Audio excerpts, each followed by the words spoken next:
continue then with Mr. Long. Continue. Thank you. Good evening, President Amazola, members of the board, our district administration. I'm not sure what goal was of Mr. Tran's remarks, but it didn't address what we have on the table as far as the reclassification for 50% of my members. We are not going to wait until 24-25 to bring this into negotiations, Mr. Tran. I'm sorry.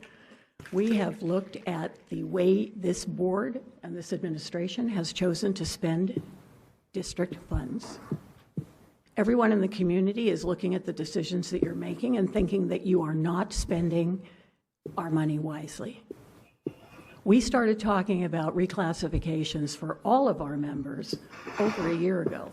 We made it clear in negotiations that our intention was that every single one of our members would receive a 3 salary range bump. The fact that we decided to do half last year and half this year was because we were indeed having trouble filling certain vacancies. But in this half, we've got mental health counselors. We've got all of the counselors in our family centers on our elementary school sites. We've got behaviorists. So are you going to tell me that the next half is not as important as the first half? That would be a ridiculous statement for anybody to make.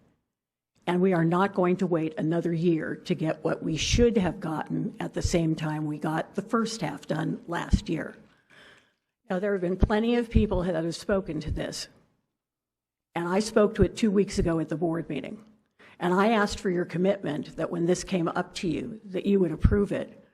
And instead, we get an insulting offer Monday at the table where we're told that if we want the second half of our reclassifications, we're going to have to pay for it.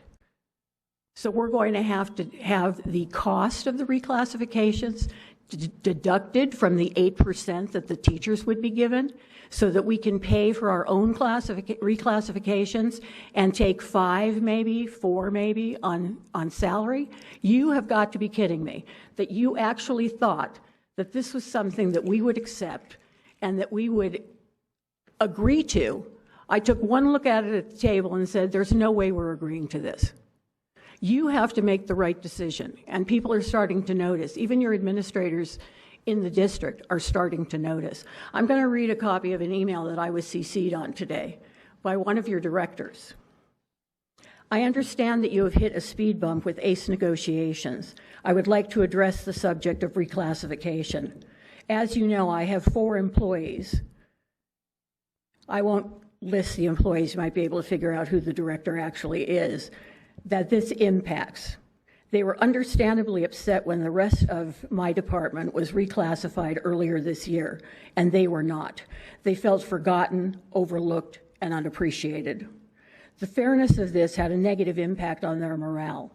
They have asked me, not if, but when they will be reclassified as well.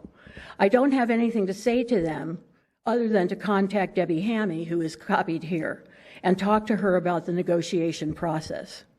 I am contacting you to encourage you to move forward with the reclassification of the remaining classified employees being discussed in negotiations.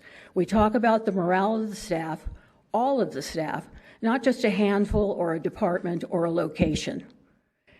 As a director, I see my staff being disjointed and non-enthusiastic.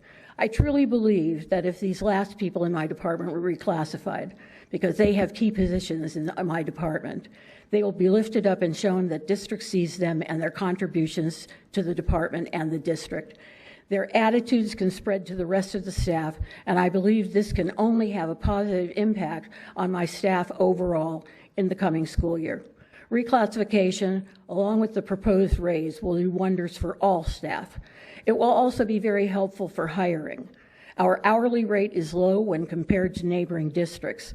As you know, it has been extremely difficult to find new employees. And my department currently has 9 vacancies, 7 of which have been open for 2 years or more. Thank you for your time. I hope I didn't overstep here, but I felt I just had to say something in support of my staff and classified employees as a whole. And I appreciate this email. Now I'd like the board to take some positive movement and tell Mr. Tran that he has to find money to give this reclassification to the last 50% of my unit members, because they deserve it. And I'm going to tell you another thing. I'm sure that the district administration would not sit for being told half of you are going to get a raise and the other half won't. You're not going to sit still for that, and you know it. So why are you asking the lowest paid employees in this school district to accept something like that and be happy with it? Because all of you will be getting a full 8% raise, and you'll all accept it, and an 8% raise for you looks a lot different than an 8% raise for me. If the second half of my employees were reclassified, as they should be, you're looking at something like $2 an hour, $1.97 an hour. You guys make much more than that. It's hard for you to sit there with a straight face, I would assume, and look at me and tell me that my members who make less than anybody in this district should have to pay for their own reclassification. You have wasted money on priorities that have nothing to do with staff, have nothing to do with students, and that's got to stop. Now, the other thing that I want to talk about in not regard to reclassification, but to talk about the cease and desist notice that was sent out by council for New Earth. I don't know how that happened, and you know that several members of the community have received that letter. I consider it extremely inappropriate for someone that we are contracted with to send out letters to the community, and of course the members are wondering, how did New Earth get their personal emails? Because all of these people in the community received these letters, these emails rather, sent to their personal emails.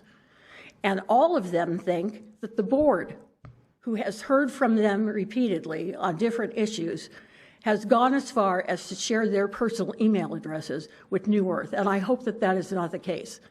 But it still begs an answer. How did New Earth get a hold of personal emails of members of our community? And for Mr. Tran to stand here and say that the district has nothing to do with that, that may be true. But you should be concerned that you have a company that you have contracted with for over $2 million, and that they do something like this, and that you don't have the integrity or the interest in finding out how that happens. You have to mount an investigation and figure out how that came to be, because that is entirely inappropriate and inexcusable. Thank you.